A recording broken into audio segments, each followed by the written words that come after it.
João capítulo 4, Evangelho de João, texto belíssimo, conhecido por todos. Diz assim a palavra de Deus, leiamos com fé. Quando, pois, o Senhor veio a saber que os fariseus tinham ouvido dizer que ele, Jesus, fazia e batizava mais discípulos que João, se bem que Jesus mesmo não batizava, e sim os seus discípulos, deixou a Judéia, retirando-se outra vez para a Galiléia. E era necessário atravessar a província de Samaria. Chegou, pois, a uma cidade samaritana chamada Sicar, perto das terras que Jacó dera a seu filho José. Estava ali a fonte de Jacó. Cansado da viagem, assentara-se Jesus junto à fonte por volta da hora sexta. Nisto veio uma mulher samaritana tirar água. Disse-lhe Jesus: dá-me de beber. Pois seus discípulos tinham ido à cidade para comprar alimentos. Então lhe disse a mulher samaritana: como, sendo tu judeu, pedes de beber a mim, que sou mulher samaritana? Porque os judeus não se dão bem com os samaritanos. Respondeu-lhe Jesus: se conheceras o dom de Deus e quem é o que te pede, dá-me de beber, tu lhe pedirias, e ele te daria a água da vida.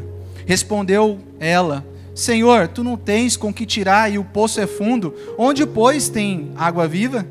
És tu, porventura, maior que Jacó, o nosso pai, que nos deu o poço do qual ele mesmo bebeu, e bem assim seus filhos e seu gado?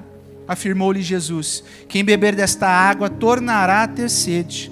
Aquele, porém, que beber da água que eu lhe der, nunca mais terá sede. Pelo contrário, a água que eu lhe der será nele uma fonte a jorrar para a vida eterna. Disse a mulher: Senhor, dai-me dessa água para que eu não mais tenha sede e nem precise vir aqui buscá-la. Disse Jesus: vai, chama o teu marido e vem cá. Ao que ela respondeu: não tenho marido.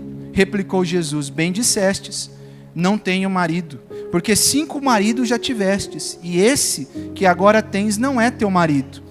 Isto disseste com verdade. Versículo 19. Senhor, disse a mulher, vejo que tu és profeta. Nossos pais adoravam nesse monte. Vós, entretanto, dizeis que é em Jerusalém o lugar onde se deve adorar. Disse Jesus: mulher, podes crer-me que a hora vem, quando nem neste monte, nem em Jerusalém adorareis o Pai? Vós adorais o que não conheceis. Nós adoramos o que conhecemos, porque a salvação vem dos judeus. Mas vem a hora, e já chegou, em que os verdadeiros adoradores adorarão o Pai em espírito e em verdade. Porque são estes que o Pai procura para os seus adoradores. Deus é espírito, e importa que os seus adoradores o adorem em espírito e em verdade. Eu sei, respondeu a mulher, que há de vir o Messias chamado Cristo. Quando ele vier, nos anunciará todas as coisas. Disse Jesus: eu sou, eu que falo contigo. Neste ponto chegaram seus discípulos e se admiraram de que estivessem falando com uma mulher. Todavia, nenhum deles lhe disse: que perguntas? Ou por que falas com ela? Quando a mulher deixou o seu cântaro, foi à cidade e disse àqueles homens: vinde comigo e vede um homem que me disse tudo quanto tenho feito. Será este, porventura, o Cristo? Saíram, pois, da cidade e vieram ter com ele. Quando eu era criança, gostava muito, muito de jogar bola na rua. Eu era aquela criança rueira, fala, né? Entre aspas. A mãe batia para a criança sair da rua. Pra vocês terem ideia, eu fui ter meu primeiro videogame, eu tinha 15 anos de idade. Porque eu gostava da rua, eu gostava de brincar. Hoje é raro você ver crianças na rua, mas ainda se vê. Mas na minha época, a gente costumava fazer os golzinhos no asfalto e brincar naquela rua, brincar de esconde-esconde, brincar de pega-pega, e a criançada ficava até a noite. E o que era engraçado é que sempre quando nós estávamos brincando, dava sede, nós procurávamos alguém que estava lavando uma calçada, uma vizinha, ou muitas vezes alguém que morava perto, para que ele pudesse jogar a mangueira para fora, e ali a gente poder beber daquela água. Mais interessante ainda, é que a gente não perguntava se a água era filtrada, e muito menos perguntava qual era o pH da água. A gente só queria tomar água, saciar a nossa sede. O texto que nós lemos trata da história de uma mulher em busca de saciar sua sede física e um Deus que oferece uma água que satisfaz. Nós lemos o texto e é importante nós percebermos primeiro o contexto da história entre samaritanos e judeus. Quando nós olhamos para a história deles, nós vamos remeter ao ano de 721, quando a nação de Israel, que tinha por capital Samaria, depois de Salomão veio o seu filho, e depois do seu filho o reino foi dividido. E quando o reino foi dividido, ficou o reino de Israel, do norte, e o reino de Judá, o sul. Israel, em 721, foi conquistada pelos assírios.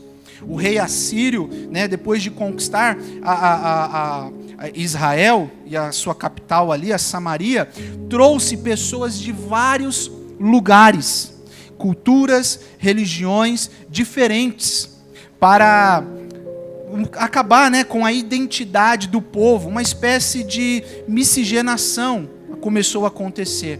Outros povos começaram a se casar com os judeus. Esse povo foi se tornando o que é chamado de samaritano. Esse povo misto e sincrético, que quis ajudar na reconstrução do templo, na época de Esdras, nós vemos isso em Esdras 4, tinha sido proibido por conta dessa miscigenação que havia acontecido. E o que acontece? Eles ficaram bravos, ficaram chateados e resolvem construir o seu próprio templo no Monte Gerizim, reivindicando ser este o único lugar autorizado por Deus para adoração. Isso no ano 400. O que aconteceu? No ano 128, João Hyrcanos, uma espécie de rei judeu, destruiu esse templo, arrasou com tudo, devastou Samaria. Assim, na época do Novo Testamento, o clima que havia se instaurado entre judeus e samaritanos era enorme. Um clima de ódio, desprezo, humilhação. Os judeus não suportavam os samaritanos. É interessante que nós estamos diante de um texto que mostra um pouquinho do contraste, como João, o evangelista, está escrevendo, e como ele mostra o contraste de Jesus com pessoas diferentes. Se você reparar bem, você vai ver que no capítulo 3, Jesus também tem um diálogo com uma pessoa. Mas essa pessoa é o quê? É um fariseu, é um mestre da sinagoga, é um homem respeitado, um homem que era pelas pessoas tratado com maior respeito, carinho, porque ele era um mestre da lei. No capítulo 4, João mostra o contraste. Agora Jesus está falando com uma mulher desprezada pela sociedade, uma mulher samaritana, pior ainda, no contexto. Jesus agora está tratando, como João evidencia esse contraste, mostrando que Jesus é o único que satisfaz o coração humano, independente da etnia, da classe social, do contexto histórico. Jesus é o Deus que está ali presente. Jesus inicia o diálogo com essa mulher a fim de mostrar mostrar para ela que nele ela encontra a sua satisfação plena. Ela encontraria em Jesus o que ela estava procurando para preencher o vazio existencial de sua alma. Repara que o diálogo começa, Jesus, é interessante que ele sai, deixa a Judéia e vai voltar para a Galileia. Havia outros dois caminhos que normalmente os judeus tomavam para não precisar atravessar Samaria. Interessante que alguns judeus consideravam que até a poeira da cidade de Samaria contaminaria um judeu puro. Então, normalmente eles tomavam um caminho maior, uma encosta que havia, eles percorriam um quilômetro mais para não precisar passar em Samaria. Mas Jesus resolve passar por Samaria. Jesus tem um encontro marcado com essa mulher. Ele vai e o diálogo começa. Jesus pede água, ela questiona: como você, sendo um judeu? E parece que há quando você vai olhando as entrelinhas, um ar assim de, ao mesmo tempo, soberba, né? Eu dizia, mas como assim? Você não é judeu? Você não é o melhor? Você não é maior que os samaritanos? Como você está me pedindo água? Agora então você está precisando de mim? E aí Jesus começa o diálogo e mostra para ela, olha, se você soubesse quem está te pedindo água, você pediria água e eu te daria a água da vida. Mas essa mulher, ela está tão, ela está tão no seu contexto ali, com a sua cabeça, com a sua vida, tão no seu contexto momentâneo, nas coisas rasas, que ela pensa que Jesus está oferecendo outra água. E ela diz, olha, mas você não tem nem como tirar água, você não tem nem cântaro, você não tem nem balde, você não tem nem caneco, como que você vai me oferecer uma água? E aí Jesus diz, olha, é uma água, uma fonte de água viva, uma fonte que quem beber não terá sede. Ao ponto dela falar assim, mas você então está se achando mais do que o nosso pai Jacó, que construiu esse poço, e dele se saciou juntamente com seus filhos? Ou seja, você quer me mostrar um poço melhor do que esse, que tem aqui já há muitos anos? E aí Jesus responde a ela, aquele que bebe desse poço, vai tornar a ter sede. Quem beber dessa água que você está tirando, vai tornar a ter sede. Mas a água que eu estou oferecendo, quem beber, nunca mais terá sede. Pelo contrário, sairá dele uma fonte a jorrar para a vida eterna. Nisso Jesus está mostrando, meus irmãos, que Ele é o Deus que preenche a nossa alma. Jesus é o Deus que preenche a nossa alma. Por que Jesus é o único que satisfaz? Vamos ver em 3 pontos nesse texto. Por que Jesus é o único que satisfaz? Em primeiro lugar, meus irmãos, porque Ele se preocupa com o interior. Versículos 7 a 9 diz, nisto veio uma mulher samaritana tirar água. Disse-lhe Jesus, dá-me de beber. Pois seus discípulos tinham ido à cidade para comprar alimentos. Então disse a mulher samaritana, como sendo tu judeus, pede de beber a mim, que sou uma mulher samaritana? Jesus, meus irmãos, Ele sabia que existiam várias barreiras que o impedia de ter contato com aquela mulher. Barreiras no contexto étnico, de gênero, cultural, religiosa, política, física, o próprio território. Havia uma barreira cerimonial de impureza, já que para um judeu beber ou comer de um vasilhame de uma samaritana era uma causa certa de impureza cerimonial. Mas cada uma dessas barreiras foi transposta por Jesus, visando a transformação daquela mulher. Jesus não se preocupou com as coisas externas. Ele olhou para o coração daquela mulher. Ele olhou para o interior daquela mulher, ao ponto dessa mulher se questionar, e ali alguns comentaristas dizem que ela identifica que Jesus é judeu. Uns dizem pela forma de falar, o sotaque, outros dizem pela vestimenta, mas ela identificou que ele era judeu, e ela se preocupou com a questão externa. Não era bom um homem judeu falar com uma mulher, ainda mais uma mulher samaritana, uma mulher considerada impura diante da sociedade. Mais ainda, meus irmãos, uma mulher que era também humilhada, era uma mulher marginalizada pelo seu próprio povo. Repare que essa mulher vai ao meio-dia tirar água do poço.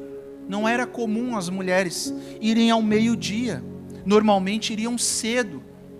Mas essa mulher vai em um horário onde ela não ia encontrar ninguém, onde ninguém iria apontar o dedo, onde ninguém iria apontar ou humilhá-la.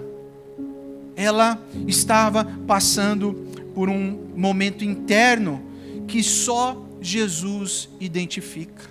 Jesus se preocupa com o interior. Jesus quebra todos os protocolos religiosos de sua época. Beber do copo de um samaritano era uma impureza, como eu disse, e ainda mais sendo mulher. Mas Jesus, ele não está preocupado com isso. Ele tanto não está preocupado que você sabia que quando os judeus queriam xingar Jesus, eles chamavam de samaritano? Olha comigo, capítulo 8, verso 48. Vire um pouco as páginas da sua Bíblia. Capítulo 8, verso 48. Olha o que diz. Responderam, pois, os judeus e lhe disseram: porventura não temos razão que és samaritano e tens demônio? Olha só, é samaritano e ainda tem demônio. Como que os samaritanos tinham essa exclusão? Mas Jesus não está preocupado com isso. Jesus é o Deus que se preocupa com o interior. Ele olha para aquela mulher que sofria um desprezo social pelo seu povo. Por isso, ela vai, como eu disse, retirar a água em um horário que ninguém poderia acusá-la. E Jesus diz para ela: dai-me de beber. Dai-me de beber. Jesus inicia o diálogo, até porque se Jesus não tivesse iniciado, certamente ela não ia falar nada. E Jesus pede: dai-me de beber. Como tu, sendo judeu, pede a mim água? Jesus passou por Samaria, meus irmãos, porque na sua agenda ele tinha um compromisso divino. Lá no versículo 34 do capítulo 4 ainda, Jesus diz assim: a minha comida consiste em fazer a vontade daquele que me enviou e realizar a sua obra. Eu lendo John MacArthur comentar esse texto, ele diz algo bonito aqui, meus irmãos, algo profundo. Ele fala o seguinte: o palco estava montado, Jesus estava no lugar certo, na hora certa, para um encontro da vontade de Deus. Ele estava, na realidade, mantendo um compromisso divino que ele mesmo tinha feito antes da fundação do mundo. Aquele encontro foi marcado por Jesus antes da criação de todas as coisas. Jesus passou por Samaria não para encurtar o seu caminho.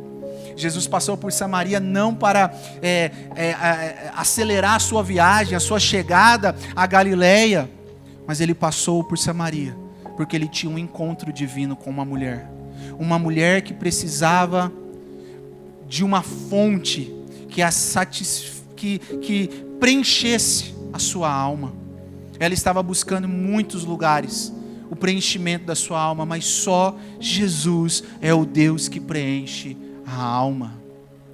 Jesus é o único que satisfaz, porque ele se preocupa com o interior.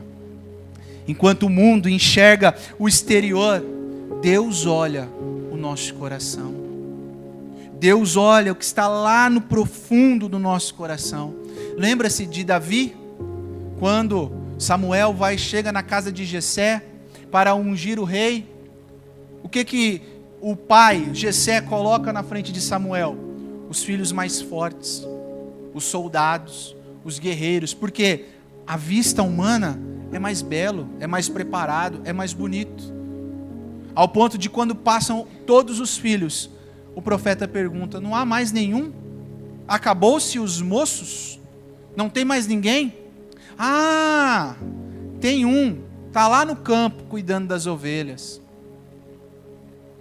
É esse que Deus escolhe. É esse que Deus chama, porque Deus conhece. Deus fala para Samuel: Samuel, o homem vê o que é externo, eu conheço o coração.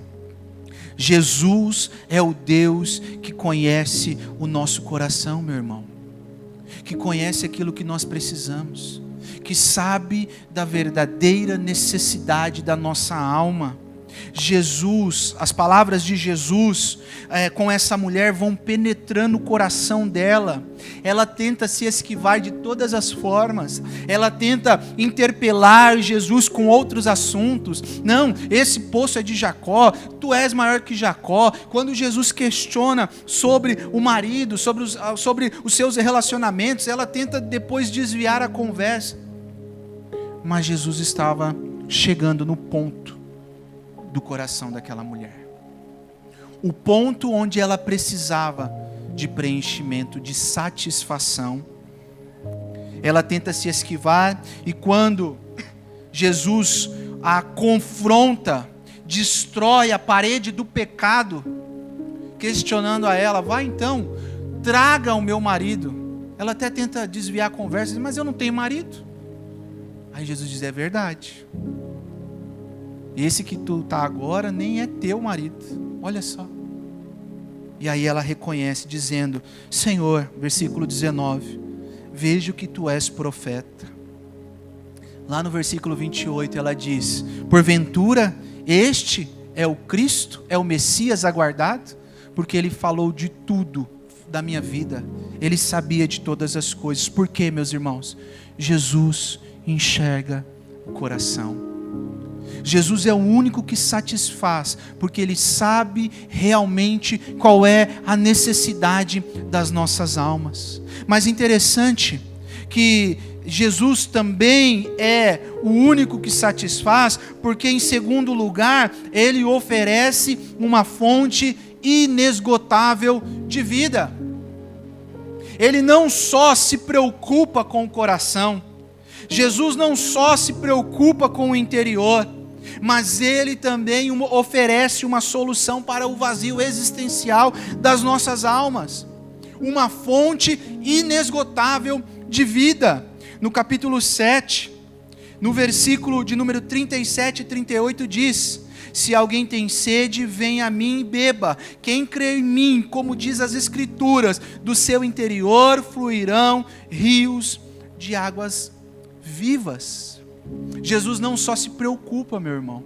Ele não só olha o coração. Ele não só olha a nossa necessidade, o vazio das nossas almas, mas Ele também oferece uma solução, uma fonte inesgotável de vida. No versículo 10 ao versículo 14 diz,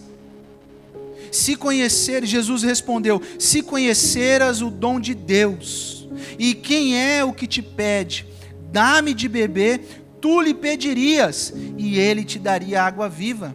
Respondeu-lhe ela, Senhor, tu não tens com que tirar, e o poço é fundo. Onde, pois, tem água viva? És tu, porventura, maior do que Jacó, o nosso pai, que nos deu o poço, do qual ele mesmo bebeu, e bem assim os seus filhos e o seu gado?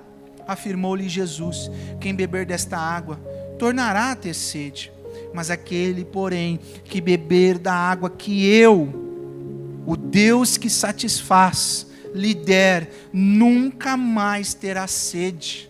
Pelo contrário, a água que eu lhe der será nele uma fonte a jorrar para a vida.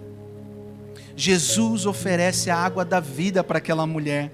Mas é interessante que ela estava mais preocupada em resolver os seus problemas momentâneos, a sua situação momentânea. Ela não estava ainda captando a mensagem de Deus, de Jesus, as palavras de Cristo, porque ela responde ao Senhor preocupada na sua situação momentânea. Ela diz no versículo 15, disse a mulher, Senhor, dai-me então desta água para que eu não tenha mais sede, e nem precise vir aqui buscá-la. Eu quero então, Senhor, dessa água aí que o Senhor está oferecendo, porque eu não quero mais ter o trabalho de sair em um sol escaldante, ao meio-dia, carregar os cântaros nos ombros, vir aqui, jogar o balde, puxar a água, despejar no cântaro e voltar para minha casa. Eu não quero mais ter sede, dai-me dessa água então, eu não quero ter mais trabalho. E Jesus está dizendo, não é isso que eu estou te oferecendo. Não é isso que eu estou te oferecendo. Meus irmãos, quantas pessoas têm seguido a Jesus com o intuito de resolver os seus problemas momentâneos? Seja no casamento, seja nas suas finanças, seja nos seus negócios. Quantos têm buscado Jesus somente para a sua autorrealização e autossatisfação? Querem um Deus conveniente, um Deus de utilidade imediata, promovido por líderes que estão mais cheios de vibração das multidões de fãs do que com a preocupação de uma comunhão verdadeira e sincera com Deus. Igrejas abarrotadas com pessoas procurando um Deus conveniente, que satisfaça as suas realizações momentâneas. Às vezes as pessoas estão preocupadas em procurar os 10 passos para ser bem-sucedido, os 10 passos para o casamento feliz, as 32 maneiras de se autorrealizar. Não, meus irmãos, nós estamos às vezes procurando uma teologia da receita. Deus não nos oferece isso.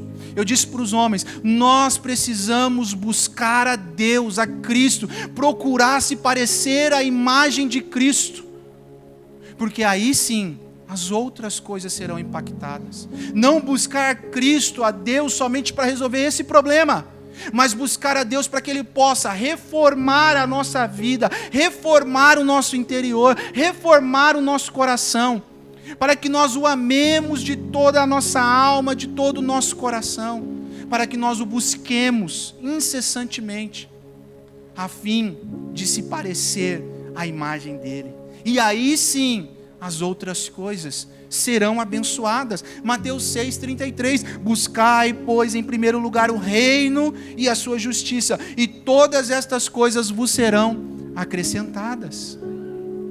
Não estou dizendo que você não tenha que buscar as coisas da vida, um casamento melhor, mas busque em primeiro lugar a Deus, aquele que satisfaz o vazio da nossa alma, aquele que preenche o vazio da nossa alma.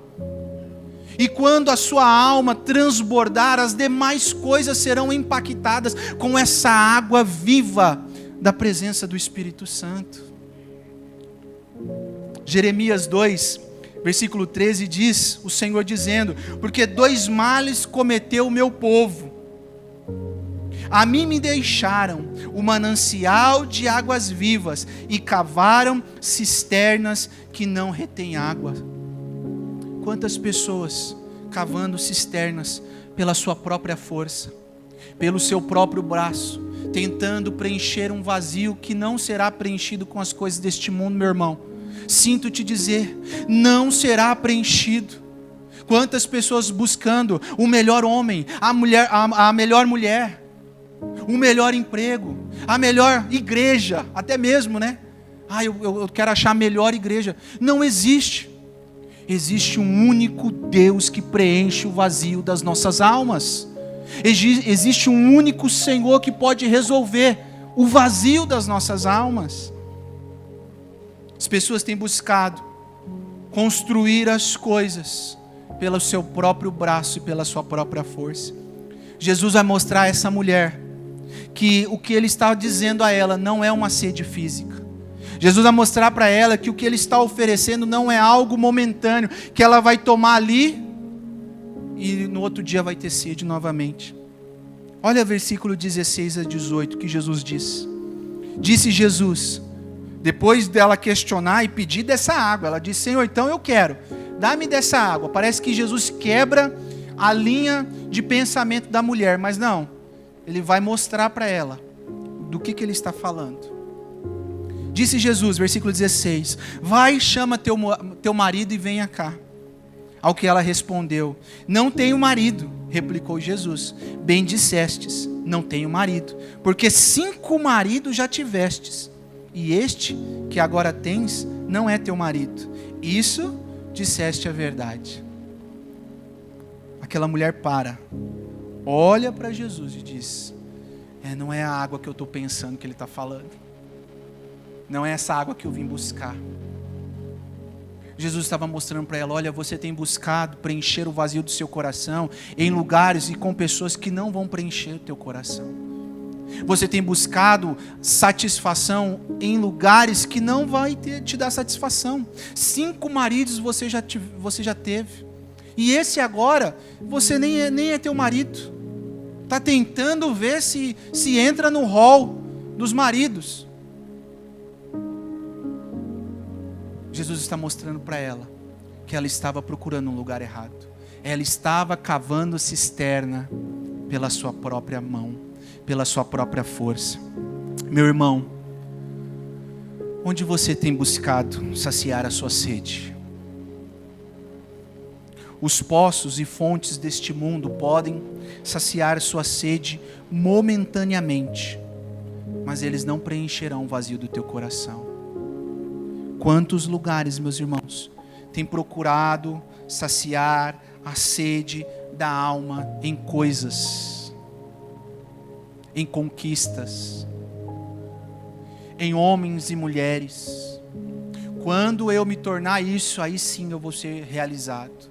Quando eu me tornar isso, aí sim eu vou ser satisfeito. Quando eu atingir esse objetivo, nossa, aí pronto.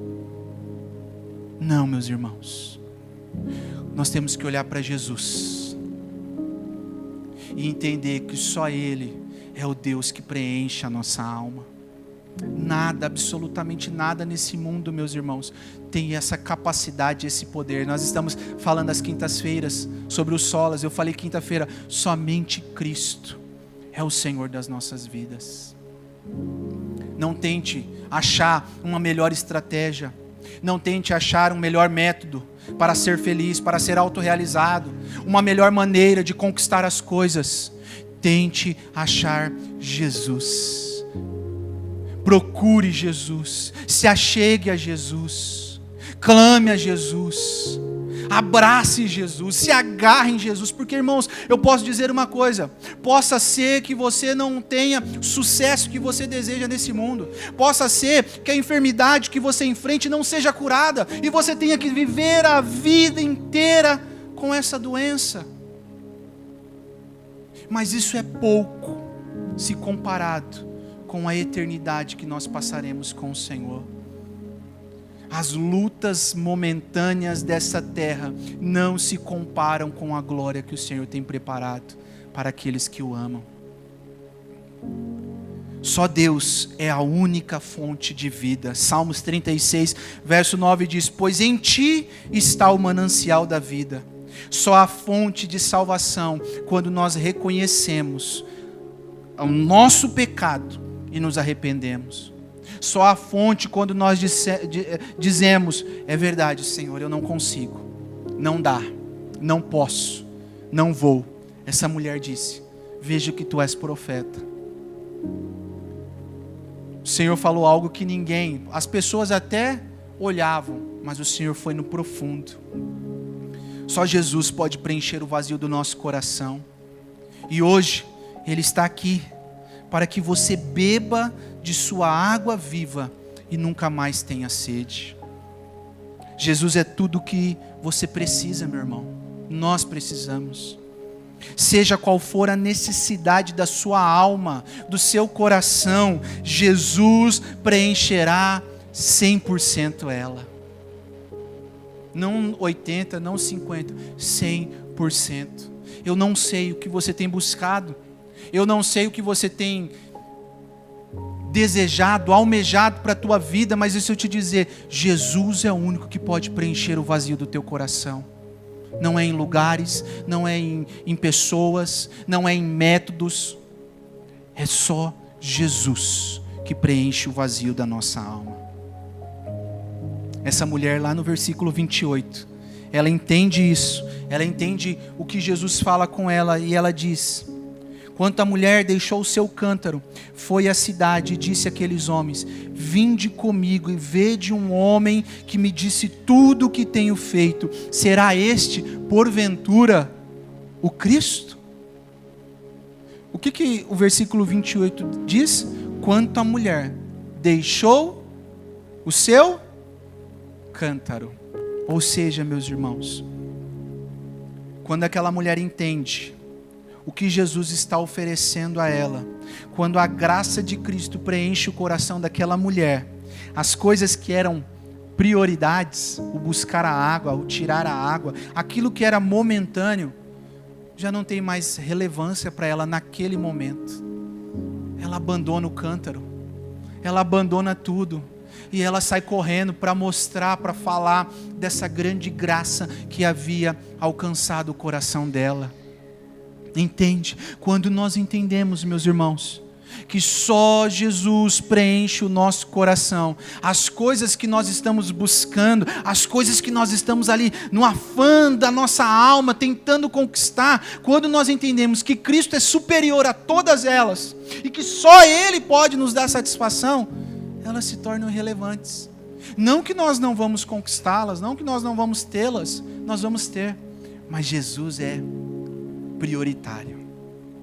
Nós entendemos que com elas ou sem elas, Jesus é a fonte que preenche a nossa alma. Paulo diz, Filipenses capítulo 4, versículo 13, tudo posso naquele que me fortalece. Mas os versículos anteriores ele diz o quê? Posso estar abatido, posso ter passado por escassez, posso ter abundância, posso ter passado por várias situações adversas e posso ter passado por situações boas. Sejam as situações boas, sejam as situações ruins, tudo eu posso naquele que me fortalece, porque Ele é a fonte que preenche a nossa alma, meus irmãos. Nós passamos pelos momentos sabendo que o único que pode preencher o vazio é Jesus. Em último lugar, meus irmãos, primeiro, Jesus se preocupa com aquela mulher. Ele é o Deus que preenche a nossa alma, porque Ele se preocupa. Ele não só se preocupa, Ele oferece uma solução, uma fonte inesgotável de vida. E terceiro, Ele também conduz a verdadeira adoração.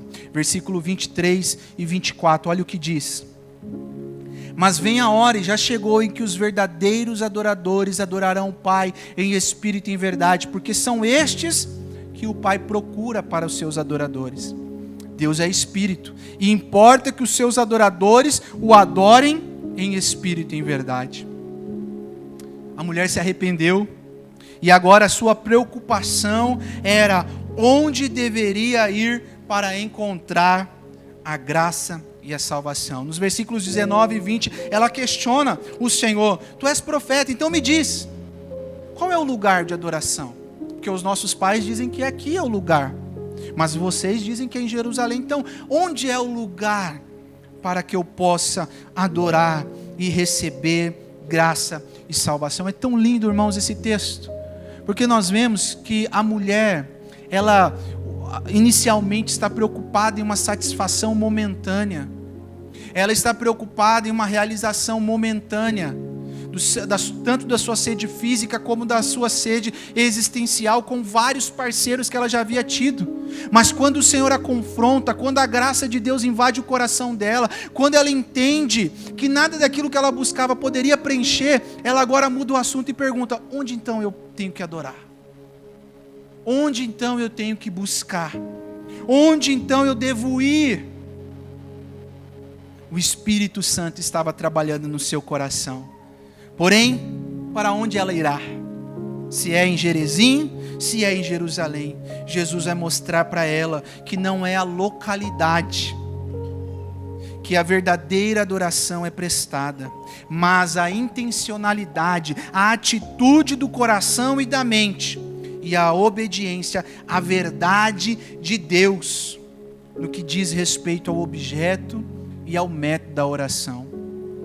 Jesus vai mostrar para ela agora, dizer: olha, não é um local, não é uma localidade que te faz mais adorador ou menos adorador, mas é a atitude do teu coração. É como você se presta a adorar a Deus. É como a sua mente e seu coração estão voltadas para adorar a Deus. Jesus vai dizer: é em verdade, em espírito. A verdadeira adoração é um espírito quebrantado. Salmo 51:17. Sacrifícios agradáveis a Deus são um espírito quebrantado, coração compungido e contrito não desprezarás, ó Deus. Jesus está mostrando para ela agora: Não é o local, não busque um local, não busque uma solução imediata de um local que te fará mais ou menos adorador, mas é a intenção do teu coração, é a intencionalidade da sua mente, a atitude do seu coração quanto à adoração que você está prestando. A verdadeira adoração é um espírito quebrantado, a verdadeira adoração é feita em verdade. Qual verdade? Diante de um mundo, né, meus irmãos, o pastor falou um pouco disso no culto das 8, que relativiza todas as coisas, que não há mais verdades, ao mesmo tempo que quando você fala da verdade, cada um tem a sua própria verdade. A verdadeira adoração é feita em verdade. Qual verdade? A verdade de Deus, conforme encontramos nas Escrituras. Salmo 119, verso 7. Render-te-ei com integridade de coração, quando tiver aprendido os teus retos juízos. Nós nos rendemos ao Senhor com integridade de coração quando nós aprendemos a palavra de Deus. Entendemos que é Deus quem merece adoração. Meus irmãos, nós fomos criados para adorar. Jesus está mostrando para essa mulher que sem uma verdadeira adoração nunca seremos plenamente satisfeitos. Qual é a pergunta, né, do catecismo maior? A primeira pergunta: qual o fim principal do homem? A resposta é glorificar a Deus e se alegrar nele para sempre. Só seremos plenamente satisfeitos se tivermos uma adoração verdadeira, um coração contrito, um espírito quebrantado, que busca a verdade da palavra de Deus. O verdadeiro culto, meus irmãos, e adoração é centrado em Deus. O culto não deve ser bom para você, mas para Deus. Hoje eu não gostei do culto. Não é você que gosta do culto. Não é você que determina o culto.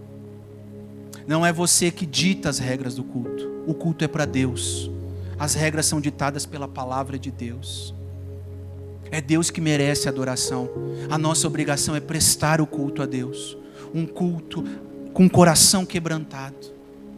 Nós vemos muitos lugares que estão em busca de experiências. Eu já disse isso aqui em uma outra pregação. A famosa seeker sensitive, buscador de sentido, aquele que busca sentido. Tem igrejas, meus irmãos, que se especializam em métodos multissensoriais. A hora certa de soltar a palavra, a entonação, a fumaça, a música, tudo, para que as pessoas se sintam a experiência do culto. Não, meus irmãos, o verdadeiro culto é para Deus e não para nós. Nós devemos prestar, se achegar diante de Deus, quebrantar o nosso coração e oferecer um culto verdadeiro, porque esse é o fim principal das nossas vidas: glorificar a Deus e se alegrar nele para sempre. É por meio de Jesus Cristo que podemos adorar e cultuar a Deus plenamente, porque Ele abriu o caminho do trono da graça. Como diz o escritor aos Hebreus: acheguemo-nos, portanto, confiadamente junto ao trono da graça, a fim de recebermos misericórdia e acharmos graça para socorro em ocasião oportuna. É por meio de Cristo que nós adoramos. E quando nós adoramos por meio de Cristo, o escritor vai dizer: agora você pode se achegar sem medo diante de Deus, porque você não vai ser fulminado, porque você está em Cristo. Deus, ao olhar para nós, Ele não fulmina, Ele não nos mata, porque Ele olha em Cristo toda a sua satisfação, a satisfação da sua ira derramada sobre Cristo. Cristo é o meio pelo qual nós adoramos a Deus. Cristo é o meio pelo qual nós achegamos a Deus. Cristo é o meio pelo qual a verdadeira adoração é prestada a Deus. Eu concluo, irmãos. Essa mulher encontrou satisfação e foi preenchida pela graça de Deus. Agora, depois desse diálogo, dessa reunião, dessa agenda divina de Jesus com ela, ela sai a fim de compartilhar dessa grande maravilha da graça e da salvação de Deus. Olha comigo, versículo 29 e 30. Diz assim: vinde comigo e vede um homem que me disse tudo quanto tenho feito. Será este porventura o Cristo? Saíram, pois, da cidade e vieram ter com ele. Agora olha os versículos 39 a 42. Muitos samaritanos daquela cidade creram nele, em virtude do testemunho da mulher, que anunciara: ele me disse tudo quanto tenho feito. Vindo, pois, os samaritanos ter com Jesus, pediram-lhe que permanecesse com eles, e ficou ali 2 dias. Muitos outros creram nele, por causa da sua palavra, e diziam à mulher: já agora não é pelo que disseste que nós cremos, mas porque nós mesmos temos ouvido e sabemos que este é verdadeiramente o Salvador do mundo. Que bonito, meus irmãos. Ela recebeu a fonte da água viva. Ela recebeu a salvação, compartilhou aquela salvação, compartilhou sem medo das pessoas dizendo: mas não é você a mulher que tem 5 maridos? Não é você a mulher que teve 5 maridos e agora está com um que nem é seu? Ela não teve medo. Jesus transformou o coração dela ao ponto dela não conseguir segurar essa graça. Ela transmitia essa maravilhosa graça. Ela anunciar essa graça, ao ponto das pessoas se achegarem a Deus e disserem: agora, não é pelo que você disse, a gente viu a fonte em você, mas agora nós também recebemos a fonte, porque nós cremos que este homem é o Salvador do mundo. Meus queridos irmãos, Cristo é suficiente. Que possamos fixar os nossos olhos somente nele, em sua beleza e em seu poder. Que possamos adorá-lo, buscá-lo desejosamente por toda a Escritura, a fim de crescer em sua graça e conhecimento. Que possamos nos humilhar diante dele em quebrantamento, pelo nosso orgulho e a nossa devoção morna, e suplicar para que ele nos encha com o seu Espírito, para que possamos servi-lo com um propósito sincero. Jesus é o único que preenche a nossa alma. Jesus é o Deus que preenche a nossa alma. Amém.